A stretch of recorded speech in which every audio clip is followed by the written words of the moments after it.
Welcome to Wisdom Exchange TV, an Ignite Excellence Foundation initiative in support of Africa Business Women Connected Summit, taking place in 2013. The Wisdom Exchange is a resource to aid African women to learn, lead, and succeed in life, business, and community. It is a forum where women of all disciplines will be inspired by the achievements of women in politics, philanthropy, education, and business. These are the women that are the change agents of African companies, communities, countries, and continent. They will inspire us to stretch our vision of what we can do and what we can be. New interviews and expert perspective blogs will be updated regularly, so please subscribe so you don't miss an episode. We interview women that are the change agents, that are the leaders of today for tomorrow.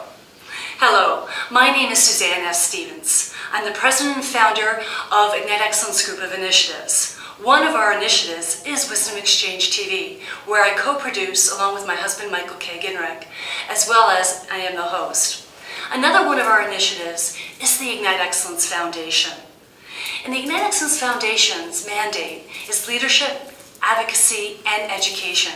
Its intent is to inspire, develop women in emerging countries. We are in Kampala, Uganda today with our leading lady, Rehmah Kasule, Chief Executive Officer, Central Marketing, and founder of CEDA International. Rehmah is a chartered marketer and a fast-track entrepreneur running her own marketing agency for over 14 years, building local and international brands. She's the founder of CEDA International, specializing in mentoring, leadership, and social entrepreneurship. She spearheaded the designing of the National Export Strategy Gender Dimension, which mainstreams women into the export sector. With the vision of creating a new generation of women leaders, she empowers girls and women to become economically independent and socially responsible.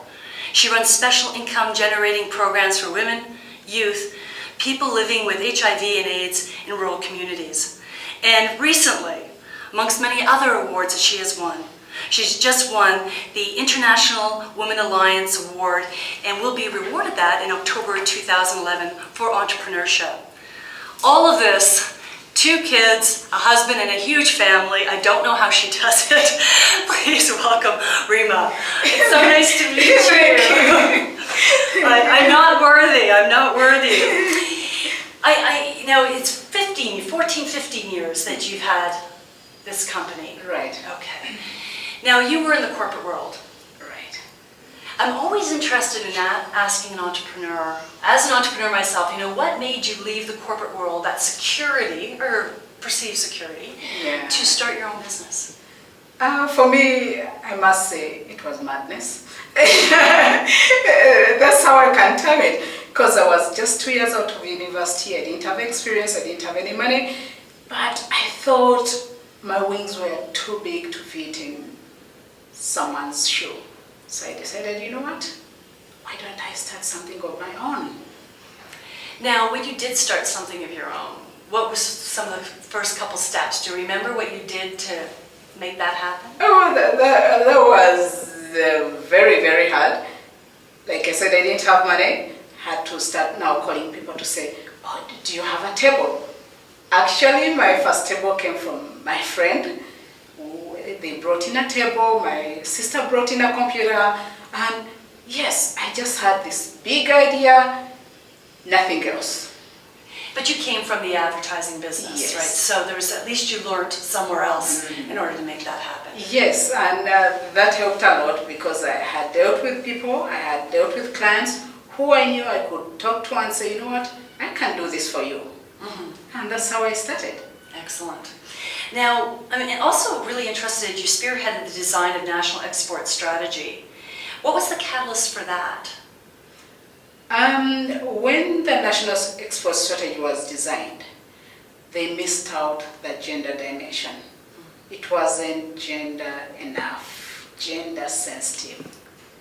And when we looked at it, we said, where are the women? We haven't put anything for them. You know, everything was general. For example, exports will be grown from this match to this match. We are going to train so many people. we said, you know what, we need to make it specific. We need to engender. Now, why? Help me understand, or more importantly, the audience, why did gender come into play when it comes to export? All businesses export. Why do we have to consider women, especially when it comes to export? Because women are contributing a lot to the export trade. I think more than 38%. And yet, when the national export strategy was done, it wasn't said much. So we're saying, so how are the women going to be catered for? And as you know, women entrepreneurs have unique sort of challenges. Let's talk about those. What would be some of those challenges that? Okay, for example, when you talk about training, and you say, we are going to train 40 exporters, and then you put the training somewhere in a hotel. These women entrepreneurs, they have their family, they're running their own business. For example, you're the owner, the accountant, the manager, everything. And then you have to leave the business for 2 weeks and go and learn what they are talking about. There's no way you're going to do it. We said, can we make it more specific for the women? Okay. And then also put affirmative action where we say 40 of the people must be women. That way we are going to look for the 40% of the women to be in the training. Now, would some of the challenges be, based on what you're saying, that because the woman is the producer, the accountant, they're all things. Their businesses aren't big enough yet to even consider the export market? Amazingly, some of the businesses are big enough, but with family challenges, for example in Uganda, if the husband falls sick, you're the one to go. If the mother-in-law falls sick, you're the one to be there. At the same time, the business is waiting. So with all those challenges, and some of them are really, really specific. For example, if you talk to the women, some of them they have the money, yes, they have the business, but they're not well educated. And there are all these trade policies and customs things to fill out. They don't know how to go about it. So if I was Ugandan and I was growing my business and I wanted to get into the export market, Right. What are some of the things that I would need to know in order to do that? Really, I think the first thing you need to know is what products are selling in the foreign market. I think that's where a lot of people make the mistake. You need to know what is selling out there. And you don't have to reinvent the wheel.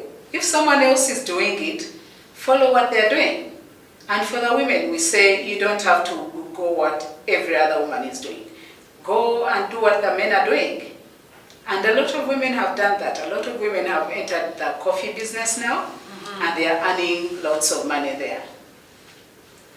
I think your point's a really valid one, and more on the ground in Africa. One of the things I've really noticed is often, and we're talking really grassroots business where people are trying to sell you something, and they always start with the price. And I said, but I don't want it. Yeah, I know. This isn't about a price decision. This is that I don't want it or need it. Right. And so I think that point's an excellent one, that what is selling in the export market. Now, is there a lot of promotion of intercontinent trade as well? Like, so from Uganda to Kenya to South Africa, or where do you do most of the promoting for export? No, that is also picking up. It's an interesting perspective, and it's picking up. Especially if you're in Uganda, there's a lot of trade in Kenya, there's a lot of trade in Rwanda, and a lot of trade in Southern Sudan. But a lot of exporters are taking, of course, to the EU. And of course, there's the US, the AGOA. So a lot of women are utilizing that. Yes. So, what needs to happen to make someone export ready, besides the fact that their business is growing in Uganda, or in Kenya or wherever it may be, and they find a need? What else do they need to do to get themselves ready to export? I think one of the key success factors, and therefore I'll call it one. I think one of the key success factor is, I call it QQTC. You have to have the right quality, the right quantities, you produce at the right cost, and deliver at the right time. If you have that, then you're ready to go in the export market. Because if someone makes an order today, they want the same order the next day. So you need to have the right quality, the right quantities, and also deliver on the right time. Yeah. Otherwise you won't say, oh, I'll deliver next week or the week after. It has to be consistent. And once you have that in order, then you're ready to go. Now, how does someone learn that? I mean, what is the right, what is the right quality? Because, a lot of times people spend so much money on quality that the reality is they no longer can make money from that. I know. So where does someone learn the balance between the quality and the quantity and the timing? That's a really hard one to balance. But I think it depends from market to market and from product to product. Some people go into export and you meet someone who wants your products and they will say, I want so many quantities, I want it in this quality, and really it's hard to balance. But what I tell people, don't overbalance to say, I must have the right quality, because you may also, it depends on what product you're selling. You may invest so much into the quality, and before you know it, you can't produce the right quantities. Or you invest too much in the equipment and setting it up, it has the right everything, and you realize the cost is too much. Then everything won't balance. So it's really hard to balance. And when I tell the women, I tell them, take little steps. Do it, see what happens. Do it another time. Before you know it, everything would have balanced. It's a lot of testing. Yes. Okay. Now, do you help people do that? Is that what you do? Yes, I do. Working with the International Trade Center, we do what we call enterprise development. Okay. And what we are looking at is how can you develop your competitiveness for the export market.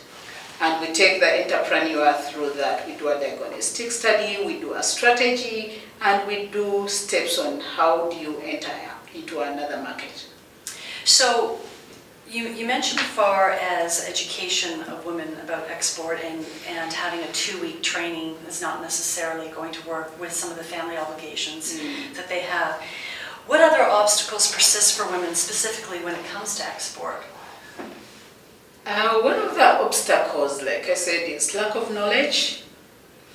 They don't know. Some people may have very good products, but they don't know where they're taking it. They don't know the legal systems. They don't know the customs. They don't know where they're going at all. And yes, they're ready with their products.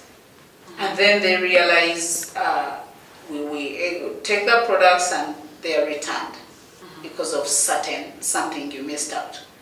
So that's one of the key things we tell the women. Find out everything. Information is key. Find out everything about that market before you even try it. Which is where your expertise would come in too, right? Right. Okay. And is there also a trade association that, if I was interested in getting involved in the export market, that would be good for me to get involved in, so I can also learn in addition to hiring a consultant? Yes, there's the Uganda Export Promotions Board, which promotes exporters, that's specifically for exports. And then there are also other trade associations, Coffee Development Authority, Tea Development Authority. I think Fish also has an association. Different sectors have different associations. Dairy also has an association for exporters. So the different associations are there for exporters. And are you seeing more women wanting to export? Yes. Yeah. Yes, women would love to export more. Why do you think that's occurring? Really, there's a lot of money in exporting. There's a lot of money in exporting. And why not the women to tap it? Yeah. There's a lot of money in exporting, especially in the big products. There's a lot of money in arts and crafts. A lot of women are going into that. And a lot of money in coffee. Hot culture also. You know, you mentioned arts and crafts, and being from Toronto, Canada, I often see these African stores, you know, with arts and crafts in them. But you also mentioned quality. And this is where, you know, correct me if I'm wrong, but this is where I see sometimes a gap. Right. Is just because somebody is interested in arts and crafts, the quality has to match it. Definitely. Because you know, there's often this perception. People come to Africa and they buy something for maybe $2 US. Well, that's not. That is a short-term purchase that the quality may not be there. Right. So, you know, what kind of guidance do you give people in regards to, okay, if you're going to go to those markets, do you advise them on the level of quality that will get purchased? And how do you know what level of quality? Yeah, a lot of women have done visits and trade fairs.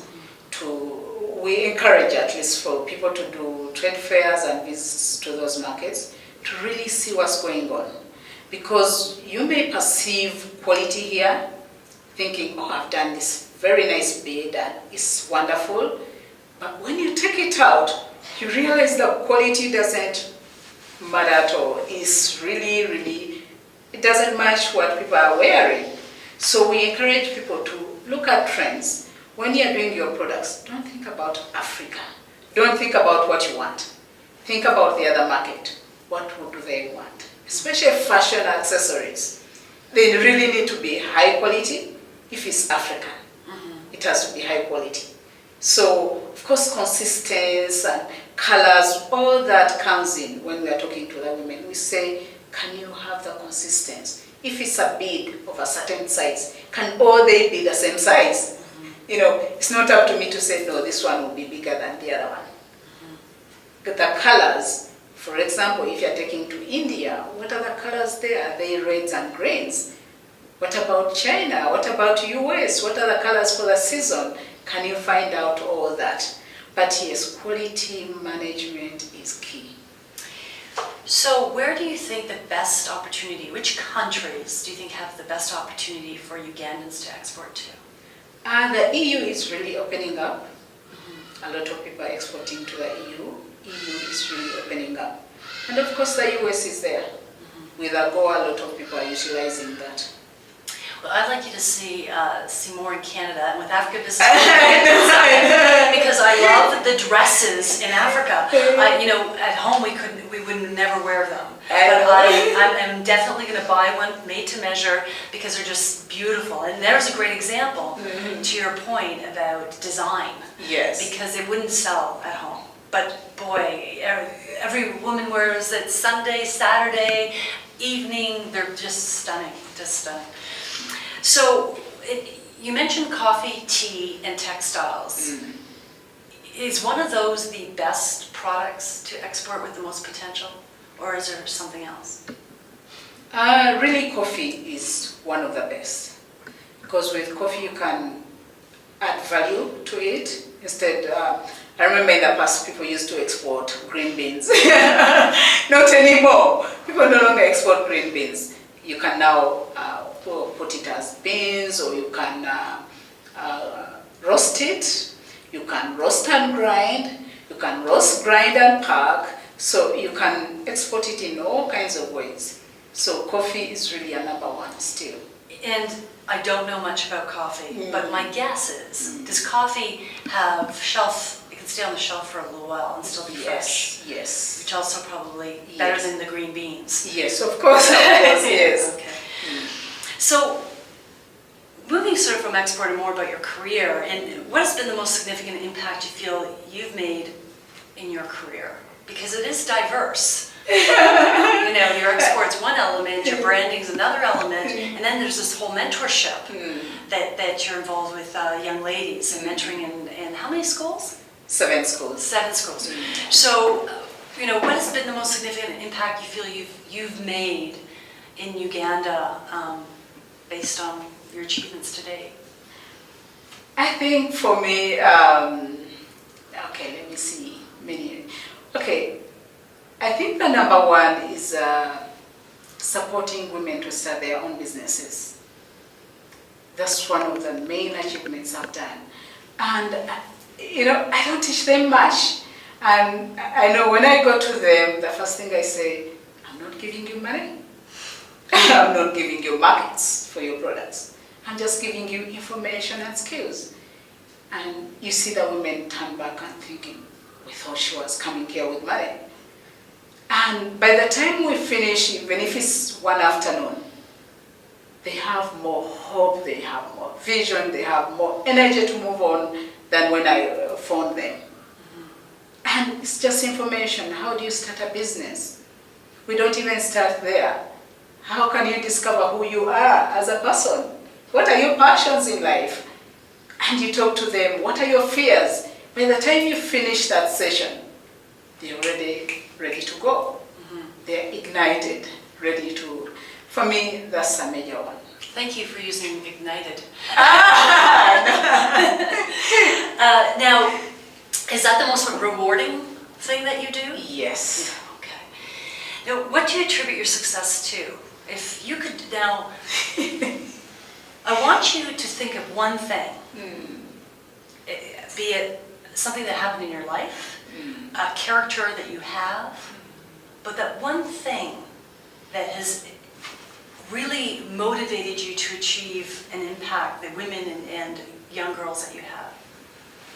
I think the one thing, and it's funny I have to say this, but yes, it may not look as if it's a big thing, but yes, the love that my mom showed me, growing up as a last born in a family of 12 children, I was always called lazy, a baby, what will come of you, and nothing. But my mom always said, my baby is special. She's someone, something will come out of her. And that kept me moving, thinking, oh, you're special. You have something in you. You need to get on with it, That has kept me moving.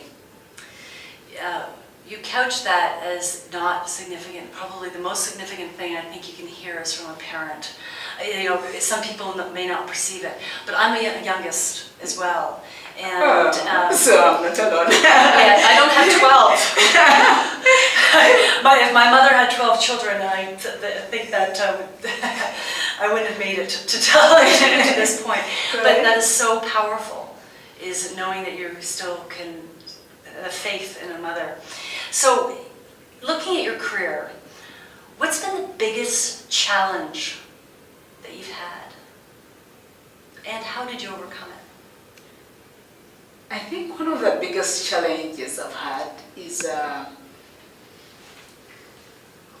not living in conformity with what people think.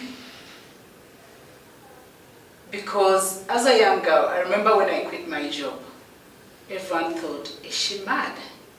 She has a job, all her friends are on the streets looking for jobs. What is she doing? So from that time on, I decided, you know what, I have to do things differently. And of course that rubs off people at times that she's a woman and she has a business. She's a woman and she's doing this. And that has been a constant challenge. But up to a certain level, I decided, you know what, you don't have to prove anymore. That's you. They take you as you are. And to that, sort of on the challenge and great overcoming it, has there been an initiative that you've done in one of your initiatives that really didn't work? And then what did you do to rectify that? Yeah, I've had a lot of those. Some of the things really still they are to do with my women. You call them, you say, you have this big idea, you think you have a groundbreaking idea, and you call them and say, we need to do this together, we must do this, and then they don't turn up. Or they turn up today, and the next day they'll say, we are not interested. That happens a lot of times. But I decided, you know what, if I plan for 10 and 4 turn up and 2 do it, I've done my job. They're ready. And then Yeah. I go with the 2. That helps me move on to say, you know what, I don't have to pull the crowd together. As long as the 2 come with me, we shall go with the 2. That's a good way of overcoming it. So how do you reflect pre or during or post an initiative, any project that you do? How do you reflect and then measure its success?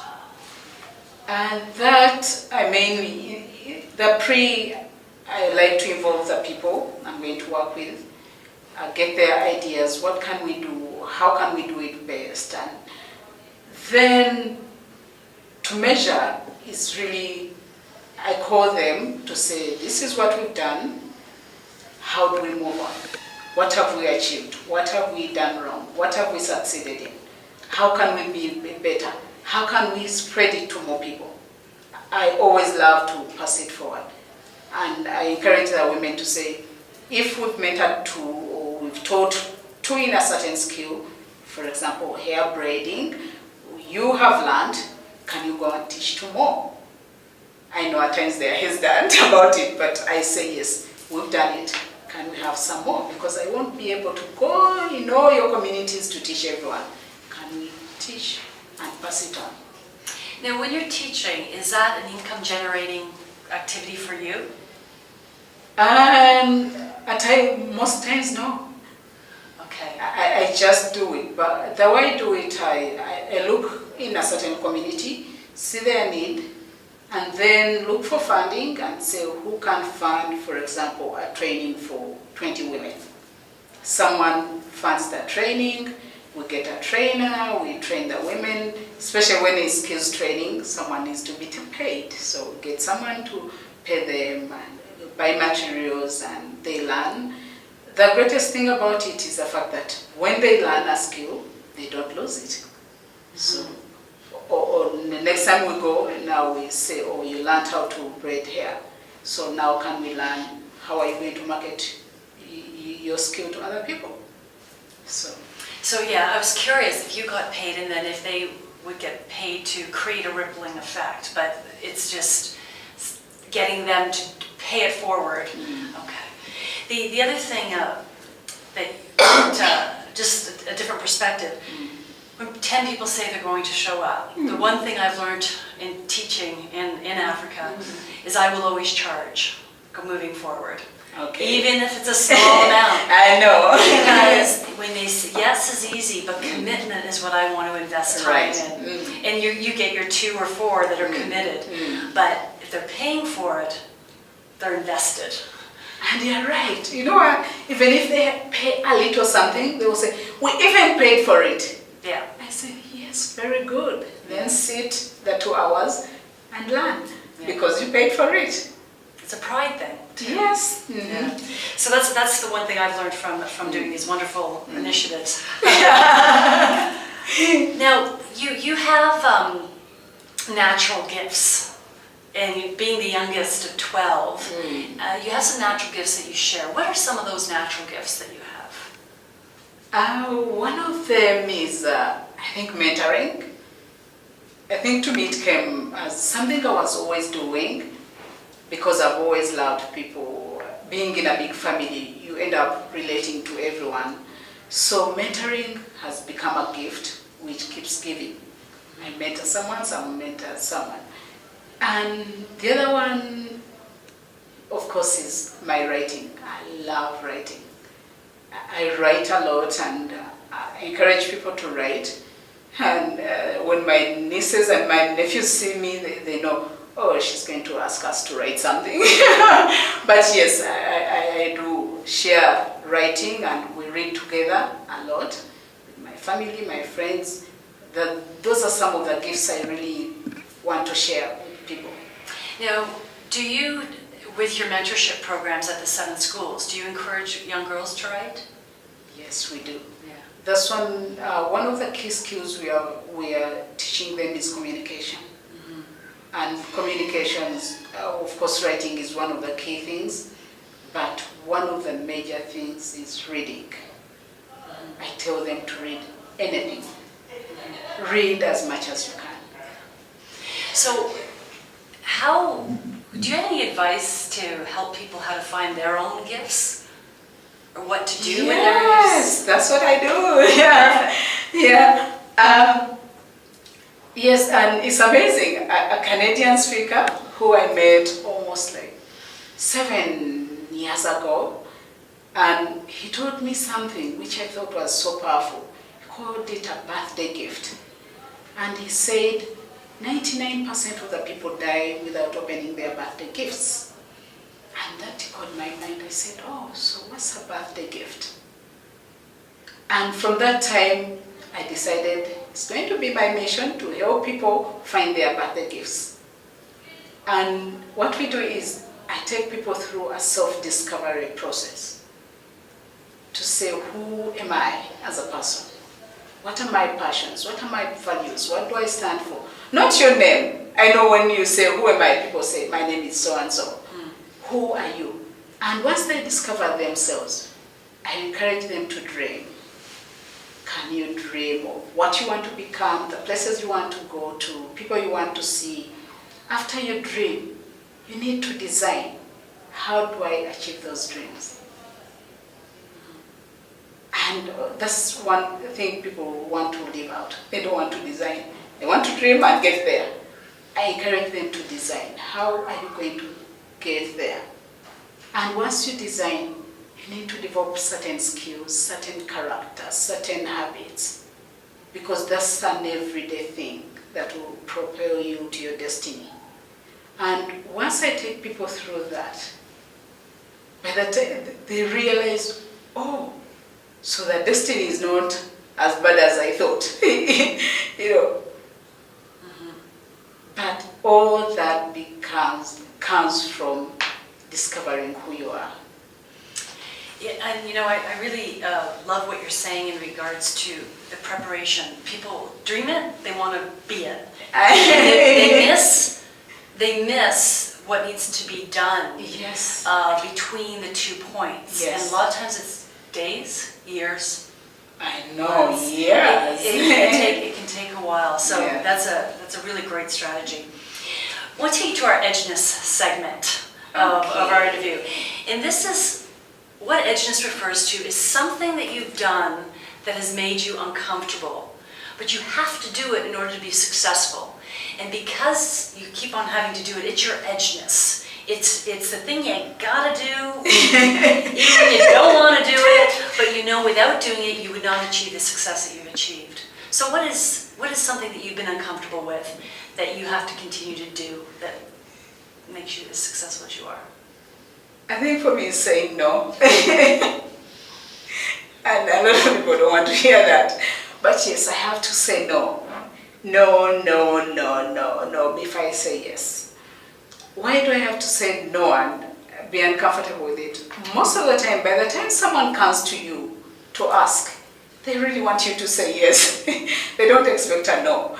But then I'm thinking, yeah, if I say yes, I'll be compromising. If I say yes, it's more responsibility to me. If I say yes, I may not even do what they're saying I need to do. Then I have to say no. Because at a certain level, everyone is coming to you with certain issues, certain challenges. They want you to be part of this, want you to be part of our board, we want you to be part of this, we want you to come and speak. And I always say, no, with a smile, of course, so that they don't feel that bad. But yes, I feel bad when I have to say no to people.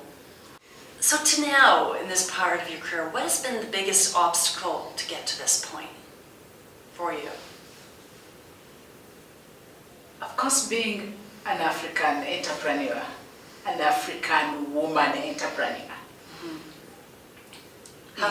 Sorry. Being an African entrepreneur, you have to swim with the sharks without being eaten. And that's not so easy. When people think about business, they think about men and they think about an old woman. You walk in and they look at you and think, oh, okay, we thought a big woman was coming through. That, in the beginning, was an obstacle. but not anymore. Specifically for my country, is the corruption, which is the biggest obstacle. Mm-hmm. You find that you can never get certain jobs done because you can't play the game. And that's a really big obstacle. So there's certain values that you stay to, and yeah, of course, with your values, you realize, do I have to play the game? And you realize, no, that's not me. Mm-hmm. I want to be different. And of course, you lose the business because you can't give under the table. Mm-hmm. Yeah. Which is also good advice for women. There's always more business out there. Yeah, I know. There's, how do you imagine I've spent almost 16 years in business? Mm-hmm. Of course, there's some legal business there, which you do without giving handouts. Mm-hmm. Yeah. So what does success mean to you? I love that. I think for me, success means being happy, being healthy, and being consistent with whatever I have.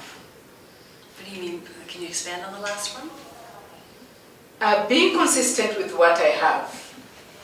I don't believe today they will say, oh, she's successful, and the next day, where is she? Where did she go? Mm-hmm. But for me, the main important thing is success is about you giving to others. Mm-hmm. Because if I'm the only one, then where are the rest of the people? Which kind of leads to, how would you define leadership? Yeah, leadership still, I would say, is about empowering other people. Mm-hmm. And I know a lot of African leaders who will not agree with that, but then it's about them. But yes, that's one of the leadership challenges in Africa. Mm-hmm. Leadership is about empowering other people around you. Excellent. As a leader, what do you find are the 3 most powerful pieces of advice you can give to someone trying to lead a project, team, or initiative? I call this our leadership lessons learned that you have. So what do you find are 3 most powerful pieces of advice you can give to someone trying to lead a project, a team, an initiative, a community, or whatever? I'll say 3 things. Communication, communication, communication. Mm-hmm. Why am I saying communication, communication, and communication? Because as a leader, if you don't listen to what people are saying, you lead blindly. If you don't listen, if you don't talk to them, if you don't give them the information, if people don't have the information, really everything rotates around communication. How do you communicate to them? What are they communicating to you? How is the communication flowing? I think as a leader, if you have that well laid out, then the rest of the things will revolve around that. Now, communication is so important, and as a communication expert, I have to ask you the question. Can you give us a couple pieces of advice specific advice on how people communicate more effectively? I think the major first one is for people to seek advice. Listen in. What are people saying? What do they want? Even if you're selling them a product, do they want that product? Or have you thought they want that product? Do you know what they want? Do you know what they think? Before you can even open your mouth and say, oh, this is what we need to do today as a group or as a team. Do you know what they are thinking? Do you know what they are saying before you even say it? Mm-hmm.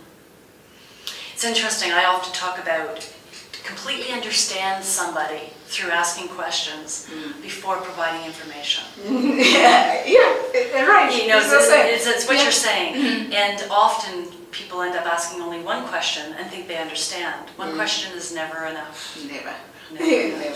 Do you have another communication tip that you could share? One of the other one, which of course I emphasize with people, you need to be very good with writing. Mm-hmm. Still, writing, of course, and also speaking. And that's one of the challenges women face. They know how to write very well, they do their PowerPoint presentation very well, and then ask them to get up to speak, and they will lose it. You know, it's interesting that you say that. I have a question for you. Because in a lot of Africa, Right. It's very religious. I'm not going into religion here, but when I've talked to certain organizations about training and presentation skills, because that's what I do for a living, Right. they say everyone thinks they're good at it. Really? Because a lot of times they've been brought up in the church and to speak. And I was quite interested. I said, really? I had no idea everyone thought they were good at it. I said, but are they good at it? And they said, no, but they think they are. No, I think it's different here. Oh, okay. And I'll say this as a Muslim, because as a Muslim woman, you're not supposed to really speak out. Yes. And we're brought up to be, I won't say submissive, but to be quiet. And in fact, now when people see me speak, is she a real Muslim? She's over speaking. Because we are brought up, even in our culture in Uganda, women are supposed to keep quiet. You take a step back. So that runs into your mind. I'm now talking about women. And that affects our life because we think you can't speak up. You can't talk loudly because they'll say she's arrogant. Mm-hmm. So we found that a lot of women are not confident. They don't believe in themselves because they think, I can't speak out. When it's a group of men there, a woman can't speak out. And that is affecting their work because they can be in a meeting and the woman knows the answer and she'll keep quiet. Mm-hmm. And before you know it, the man will say it and they'll say, he's a bright guy, he needs promotion. And the woman will stay in the same position. Yes. So we are encouraging women to say, can you get the confidence to speak? Can you learn how to present? Can you learn how to speak in public? So really, we have business to do. and thank you for sharing that, because I think that's a really important point, and that culturally, mm-hmm. and religion does have an impact when it comes to this, and we can't, it's just a fact of life. Mm-hmm. So that's some great insight. Now, how have you taken your success? I mean, you seem to have built on your success quite a bit and multiplied it and leveraged it. What are some of the things that you've done and to expand what you already had as a successful marketing company? One of the things I did is to start CEDA International. CEDA International, because I struggled a lot in the first years of starting my company, I said no other person should struggle. People need to have an avenue where they go and learn how to start a business, how to run a business. And that's how I started CEDA International, because I realized, people need to learn how to do businesses. And with the unemployment in Uganda, people have to be more job creators than job seekers. So that has been one of the avenues, because people come and learn how to start a business or how to maintain a business. Another thing that came along the way was mentoring. We said, how can we mentor more people? Because you may train people, train 20 of them, and then they go and do their businesses. Then how are we going to create a ripple effect? We started a mentoring program. We have mentoring clubs where women meet and mentor each other and learn from each other and network and share business ideas. That has also enabled us leverage on my success. The other thing also which I've done is to write a book. My book is called no, I'm talking about my goal now. My book is called From Gomba to the White House. From Gomba is the village where I come from, White House, when I went to meet President Barack Obama. And that book is not about my life. That book is about the things I've done right, which other people can follow. How can you do this? How can you be your best? How can you overcome this challenge? How can you... It's a toolbox for people to say, oh, this is how I can overcome this. If this woman from a small village overcame this, how can I overcome it? So those are some of the things on how I've leveraged on my success to say, how can I impact more people in my community? Now, the book focuses from a small town, but I'm curious, does it also, from a small town, from a Muslim family of 12? Because I would imagine that would have some impact. Yes, of course. Yeah. Yeah, it has an impact because a lot of times we think that our backgrounds will determine our future, but I tell people, no, your background does not determine your future. The power is in your hands to design your destiny. And why that is important? Because when my father died when I was only 8 years, we thought, this is it, life is gone. And a lot of children in Uganda are going through the same thing. It doesn't matter whether your parents die at 14 years, at 18 years. You're left with a gap. And I'm telling people, that's not the end. You need to move on. You need to do things. You can't say, why did this happen to me? And that's another thing my mom taught me. Don't never ask why. Why did this happen? Instead say, how can we overcome it? How can we do it better next time? And that's what I teach people. How can you overcome that? How can you become the best? Great insights. I'm going to have to read your book. Now, if there was one thing you could do differently in pursuit of your success, what would that be?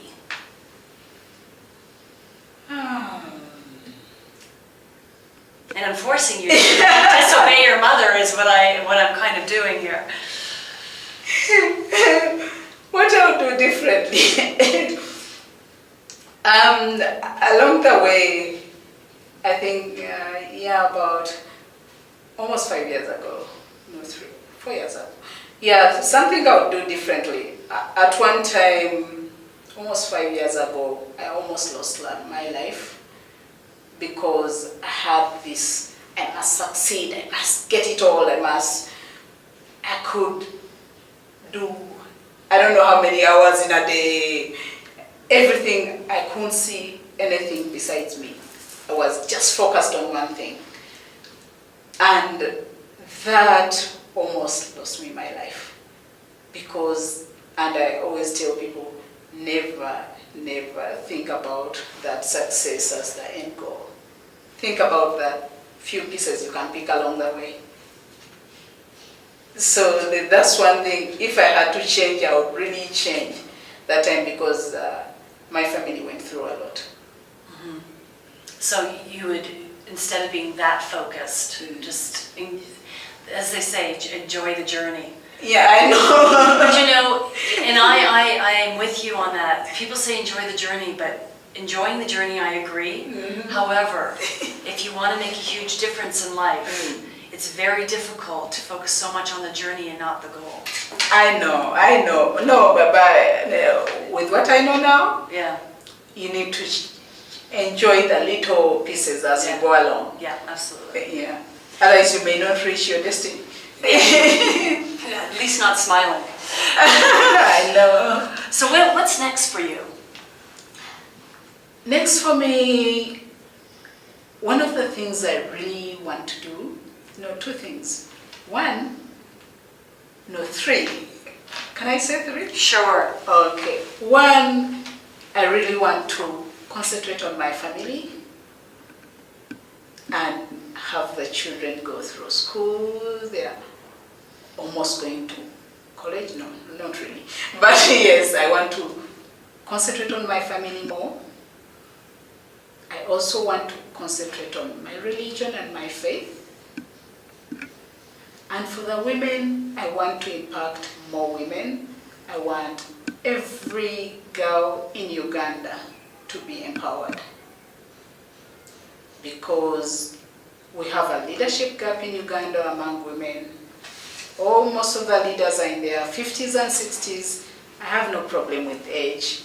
But yes, we need to create a new generation of women leaders. And so that's one of the things I'm concentrated on. I want to be in every school so that we empower more women. And my bigger vision on that, I've already bought the land. I'm going to build a leadership institute. Excellent. The first of its kind in Uganda.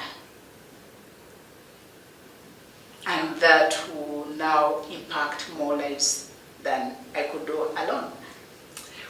When would you like to see that finished? I'm looking at 2016. Okay, I'll be back. I know it's a big ambition. I'll be back. But yes, I want to see that in 2016. Wonderful. Great segue into the final three questions. If you had a daughter 10 years old, and I know you have two, Yes. two daughters, and one's 13, Mm. so let's say she's 10 today. You know, a few years difference. What words of wisdom would you give to her? Believe in yourself. Good. What do you wish was told to you at that age? Believe in yourself. What words of wisdom would you like to impart to African women? African women, one is still believe in themselves. They need to discover the real you, to say this is me. And they need to dream big. But above everything, they need to mentor other women. Excellent. Because mentoring, for me, the way I believe, is like a candle. If I have one in my hand, I can light up so many candles without losing my glow. So, to the African women, they need to mentor other women. Excellent. I think that's a great way to end our interview. Thank you so, so much. My name is Suzanne F Stevens, and I co-produce Wisdom Exchange TV along with my husband, Michael K. Ginrich. And we're traveling through Africa. Right now we're in Uganda conducting 7 interviews, and we're off to Rwanda and then Ethiopia. But we are willing to travel anywhere in Africa to interview women like the woman we just interviewed today. True inspiration. If you know of a woman that you think would qualify as a leader, a trailblazer, where many people follow, please send us their information at info@wisdomexchangetv.com. And we'll do some research and follow up and see if they qualify as a woman that we think can bring some real insight into our audience, which is women all over Africa. Also, if you know of an organization that would like to get their name in front of business women across Africa, as well as university students and high school students, please let them check out Wisdom Exchange under Africa Business Women Connected Summit. We have a sponsorship package there, and this is a first-time, unique initiative really celebrating export in agriculture, in textiles, and services. So please do send us some information. Lastly, subscribe. On the home page, on every single page, you have a subscribe button at the top right-hand side. You don't want to miss an episode. We run one every 2 weeks. But if you subscribe, you'll also be eligible for some special offers as well to make you, if you're not already, a future women African leader. And lastly, I've forgotten my words of wisdom because I think I'll just expand on the words that we've actually heard. Your past isn't your future. You are responsible to take your past and acknowledge it, but you can be anything you want to be. If you really want to be it, look at the resources around you, look at the networks around you, and capitalize on those. Your past is not your future. Your future is yours to create. Thanks for joining us on Wisdom Exchange TV.